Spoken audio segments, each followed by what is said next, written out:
Hey, ducks.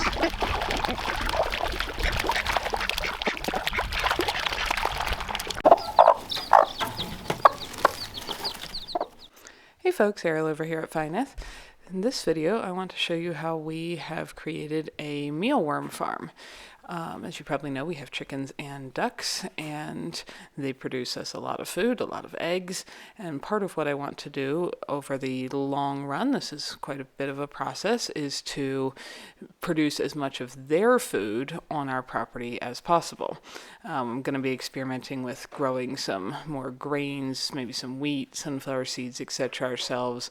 That all takes time to do here since we have to get a patch of quackgrass sufficiently dead to be able to grow anything else, and that's quite the process. But anyway, in this video, we have got this winter started a little mealworm farm, which is an excellent way to add extra protein in the winter. As you can see, this is looking springy where we have a melt puddle in the lane, but we have a good bit of winter, and there are no bugs outside for the birds to find on their own at those times of year, which is about 8 months of the year. And in the summer, they find plenty of bugs all on their own. So we decided to try to grow some, and there's more than one way to do this. I'm going to show you the setup we went with because I wanted to be able to easily separate things and to produce a fairly big quantity. You can do the same thing in a single tub without sorting trays. You can look up plenty of other people's instructions on how to do that, and I considered going that route, but decided to go with this instead for the two reasons I just mentioned. As you can see, all of our birds love the mealworms. The ducks, the adult birds, that's Mama Foggy with her 6 little chicks. She feeds them mealworms. They've been eating them since they were 1 day old.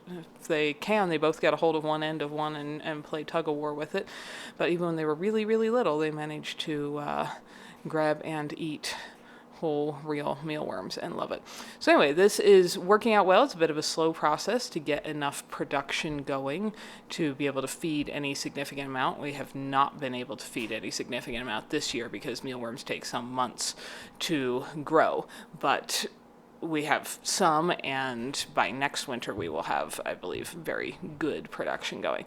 So come along and check out our setup and how it works, and maybe it'll inspire you to start your own bug farm in your house. This is our mealworm farm. What you're seeing in this tray, on top is some shells. I clean them out every few weeks because they constantly shed. But what you're seeing right here, for instance, is a big fat mealworm. And there's more here. There's more all through here. So what you're looking at here is I think this is sold as like a craft storage unit. I can link to this one. I got it specifically because it was one that had black drawers, and these bugs don't particularly love lots of bright light, but you can get them in all kinds of colors. You can see we've got a towel that I partially drape over this when I'm not doing something that helps keep some more of the light out. But anyway, this is sold for organizing crafts. It was never intended to be a mealworm farm, but it happens to work really well for this. So there's 10 drawers. I wanted some pretty substantial production. So the way this works is beetles lay eggs. So with these 2 drawers, there are beetles in here. You can see some of them crawling around. These things are not beetles. There's a bunch inside there though. That's a carrot that's mostly dried up. So mealworms, the beetles are the adult mealworm, and they're not actually a worm. They are a larva of the beetle. Earthworm is an actual worm. These are not. Anyway, they mostly eat meal, hence their name. This is primarily, there's a bunch more beetles crawling inside that carrot. These carrots are now mostly dried up. A little moisture in there. So they mostly eat meal. This is just wheat bran, and you'll see there's a few oat flakes in here. You can use oats as well. I have not been using oats since my first start, but I still have a few that are in here. So they mostly eat that, but they do need some moisture. So the easiest way it seems to provide them with some moisture is through something like some carrots or potato slices.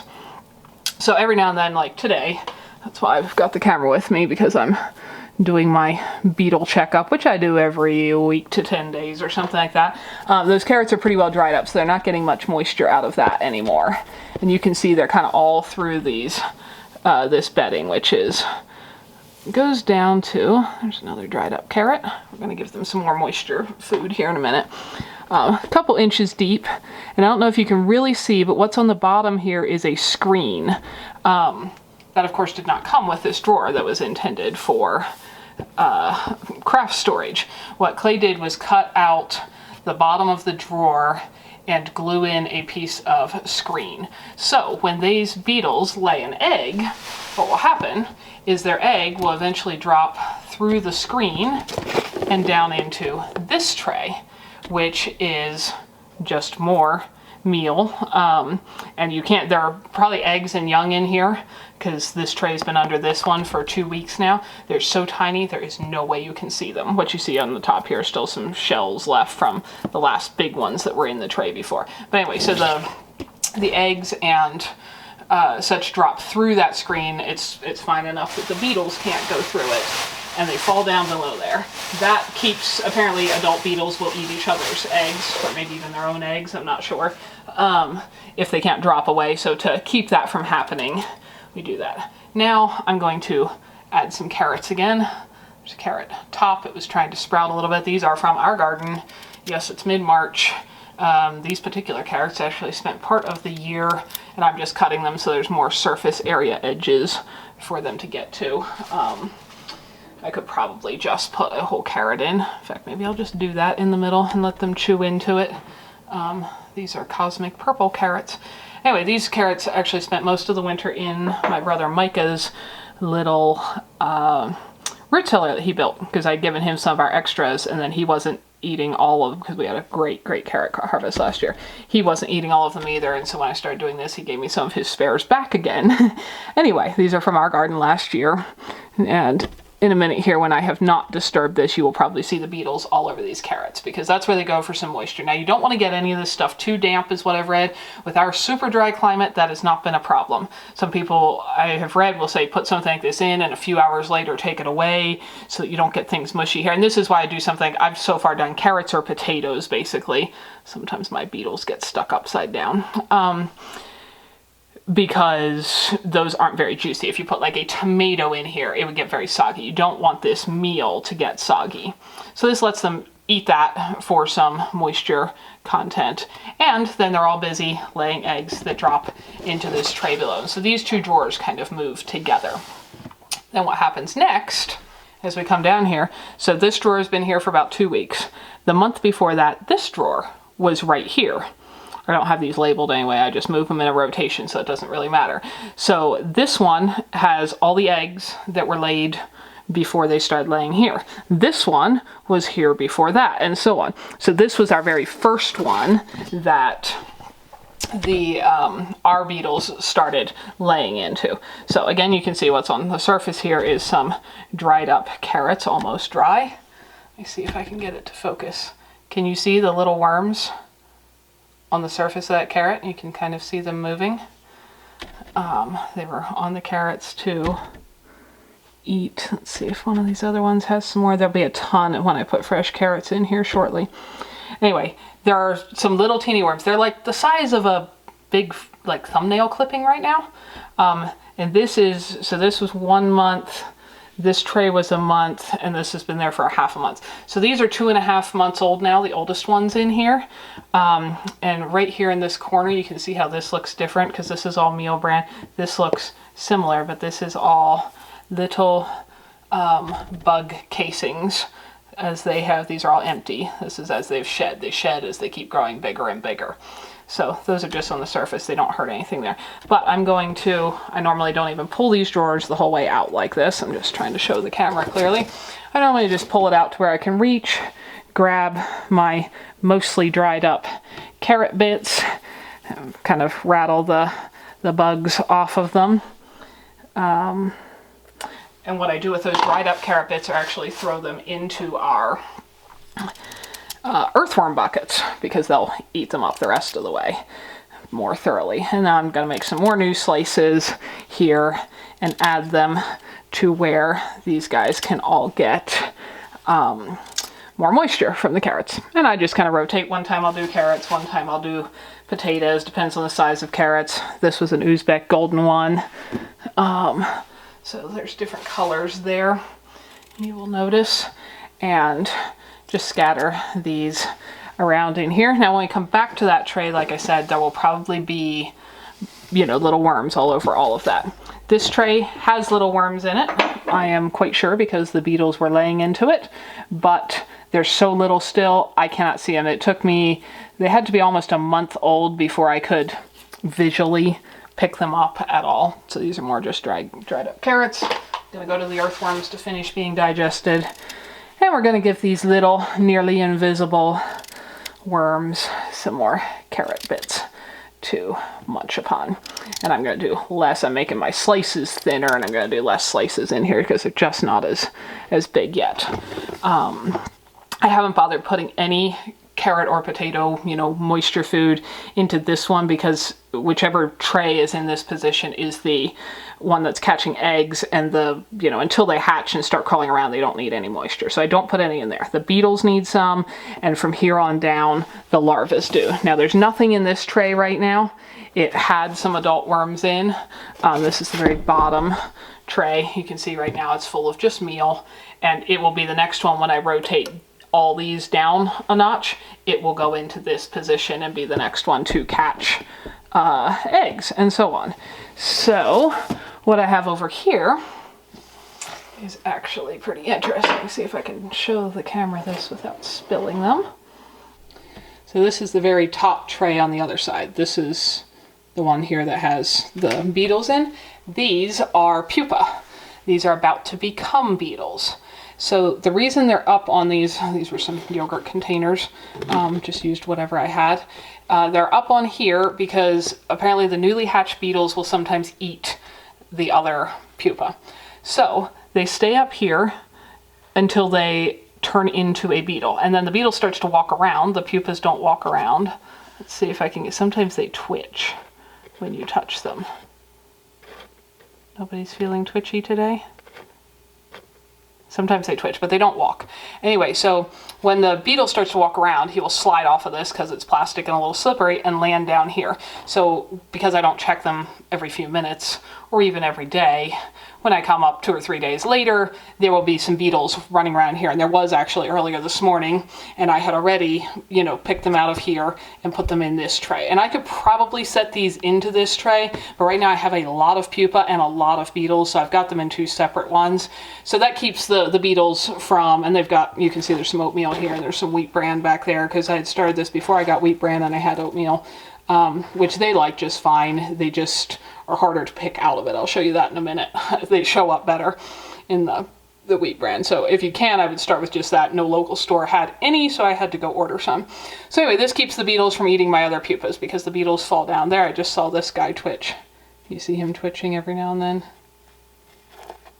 There he like kicked. So that's about all the pupas move. They just kind of lay there for a couple weeks and then they turn miraculously into a beetle. Anyway, so that's my beetle catch tray, and then I move the beetles over to where they lay their eggs and hang out with all the other beetles. This back here I haven't been using. It was just a little lid with a sponge. I had added some water into there because I wasn't sure if it would stay humid enough because our climate is so dry, but it seems to be doing fine. So that's my pupa tray. And then on down here, this is my oldest tray. I got my starter critters from another lady here locally. These need more food too. They have eaten up all their carrots. There's a little bit of dried carrot left in here, and I probably wouldn't even have to pull these out. I just do because it keeps it tidier and makes it easier for me to find my bugs, basically. So we're going to, this tray is all oatmeal because like I said, that's what I had when I started. And you can see how it's a bigger flake when I go to, you know, pick something out of it. Like there is a mealworm. Again, they're not technically worms. They're harder to separate from the oats just because of the texture being much bigger. So there are quite a few actual worms in here. They often congregate, like I said, away from the light and toward the corners and such. So this one's still hard to see them in because of the oats, but you can see quite a few worms there. These will eventually be turning into pupas, and then I will pick them out of here and stack them on here, which I did this morning. I picked like 40 more out here that had turned in the last couple days since I checked into pupas. Now, if you see as I turn this up, there's some darker stuff down here. That doesn't look like oats. That's frass. It's mealworm poop. It's very dry, no smell, just crumbly, feels kind of like sand. Excellent, excellent fertilizer. At some point, I haven't cleaned any out of here yet in the months we've had them, but at some point I will, clean a bunch of that out and use it as fertilizer in the garden. But in the meantime, it's just dry. It sits on the bottom, doesn't smell like poop or anything. And we're going to give these guys some more moisture stuff, and they will continue growing until they turn into pupas. I think all these ones that you can see being this size now were the invisible egg size when I got them from somebody else here local. She just gave me a little teeny Tupperware. It's actually the same one that I'm using to collect my dried up carrots to go give them back to the earthworms. It was full to like right at this line with various sizes of mealworms. Everything from invisible eggs to ones that look this big. Now, the ones that were that big at that time have grown up and become beetles, and they may even be some of the first beetles that have died off already. And these ones that are growing now were the invisible eggs when I got them from her. But that's how we started our mealworm farm. And again, I will probably not use oats again as long as I can get wheat bran. So that was my original tray. Then in here, I've got some of the bigger ones. Again, you can see the empty shells on top because they just, to be able to grow, they keep shedding their empty shells. So I will send they're just light and papery, just, they kind of end up on the surface. I will pick them up along with my dried up carrots to dispose of, just so it becomes easy again, basically, to find the live mealworms. And they kind of bury their carrots, and I try to be sure that there's not a mealworm because that one's still a little soft. They could have eaten some more on that, but be sure that they're not still in there. Now here's one. You can see how he looks lighter colored than some of the others. That just means he shed his skin more recently. Let me find a good dark one and a really light one so I can show you the difference. Nobody just shed their skin in here. They're all big. Thought I had seen a just shed one up here. Well, one of the trays, I'll find it. Anyway, so this is all just meal, and they're all crawling around in there. Once again, we're going to give them some more carrot to eat, and those are as big as they're going to get. Now, I have been feeding those to the chickens, which was the whole point of doing this to start with, was to be able to provide some extra protein for our chickens through the winter. In the summer, I will not be giving them any. They find plenty of their own bugs outside, but if you've been around here for any length of time, you know how wintry it is for how long here. There's no bugs for the chickens to find. So I will it's very easy, not so much now that I put carrots on there. So let's go to the next drawer. Very, very easy to just run my fingers through here, and this is the reason I do like the wheat bran better than the oatmeal. I can collect some of the shells off the top, but I can also easily pick out the worms because the texture of the wheat bran is so fine. So you see how when I do that, and you can see the two different colors there. One of those is not just shed, but one shed its skin more recently than the other. It'll go the more gold color shortly, but it's not hard at all. I think I saw light one for a second. Anyway, it's easy to just do this and get a handful of these and go out and feed them to the chickens, which they adore. And these are extremely high protein. A lot of people who have chickens and such buy freeze-dried mealworms, which is great, but they're expensive. And I wanted to be able to produce as much as we could of our own food here on the property. And they don't bite or anything. They just kind of squirm around. It feels a little bit funny if you can feel their little feet, if they try to squirm in the palm of your hand, like he's going to crawl through my finger if I don't drop them out of the tray. But they don't bite, they don't sting, they don't do anything. So they're very, easy to take care of, and I actually find it kind of fascinating and fun to watch them do their thing. But once they get to this size, they're going to turn into pupas and then beetles. They're not going to get bigger anymore. That's as big as they get. Seems like occasionally one gets a little bigger than the others. But this is a very nutrient-rich winter food for our chickens, and it's a much more economical way to get it than having to buy freeze-dried mealworms from somebody else, or even live mealworms from somebody else. We're going to feed this tray some new carrots as well. But yeah, my overall goal was to be able to produce things even for our animals to eat on our property as much as possible. And where we can easily grow excessive amounts of things like potatoes and carrots, and they can live for a very long time in this, same, that carrot has a pretty different color inside, this same meal. This is a pretty inexpensive way to do this. So I just have the 10 trays so I can rotate through. So now I'm on my very bottom tray here.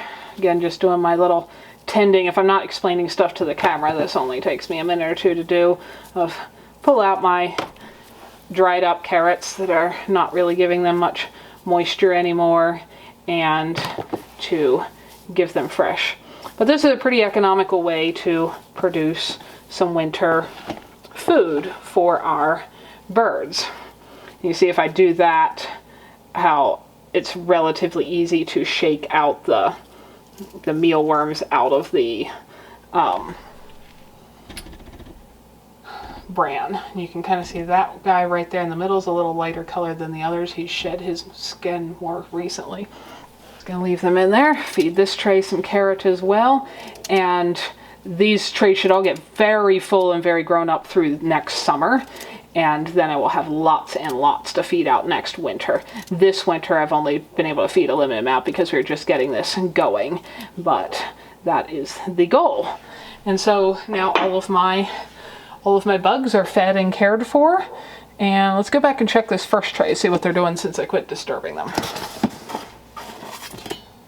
So not actually my first tray, but this is my one with the biggest of our baby bugs in it. Let's see if I've waited long enough to have anyone come up that's big enough to see. This one you can. Let me see if I can get that at a spot the camera can see it.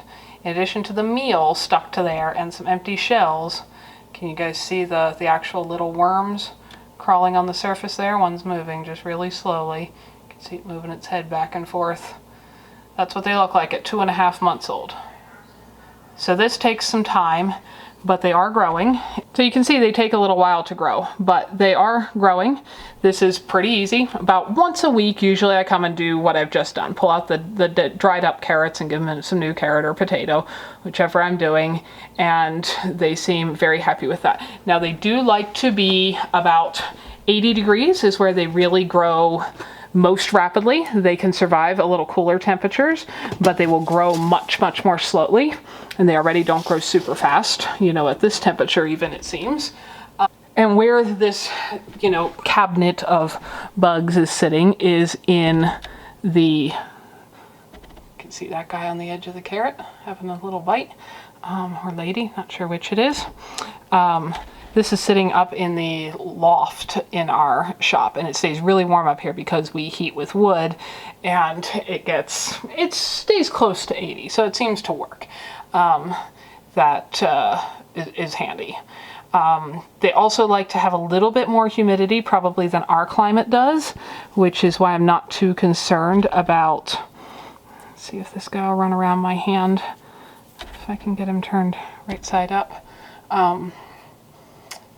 They seem to keep enough humidity by just getting the food out of here, the carrot or potato, because we don't have high humidity, of course. There's another one crawling up and down the carrot. But they just hang out in here and eat and make babies. That's what they do. And the babies fall down through, and this seems to be working really well. And I think it's going to be a great part of producing our own, food for our food. Because we, of course, rely on our chickens and ducks for eggs and meat through our extra males that end up hatching. So that is how our little mealworm farm setup works, and it's been working really well. A question I forgot to answer that I'm sure people have is, do they crawl out of those drawers, either the grubs, the larvae, or the beetles? The answer is no. They apparently have no ability to grip smooth plastic sides, and I read as long as they have at least 2 inches of, sidewall, that they cannot crawl out. I actually haven't seen any evidence they can hang on to something slippery for even a ½ inch. But anyway, the sidewalls are plenty tall enough. The beetles do not fly, so they just stay put, and there's absolutely no odor at all of any kind. You could set that little chest of drawers anywhere and have no idea there's bugs inside at all. Thanks for spending your valuable time with us. I hope you learned something interesting and useful. Or found something beautiful here.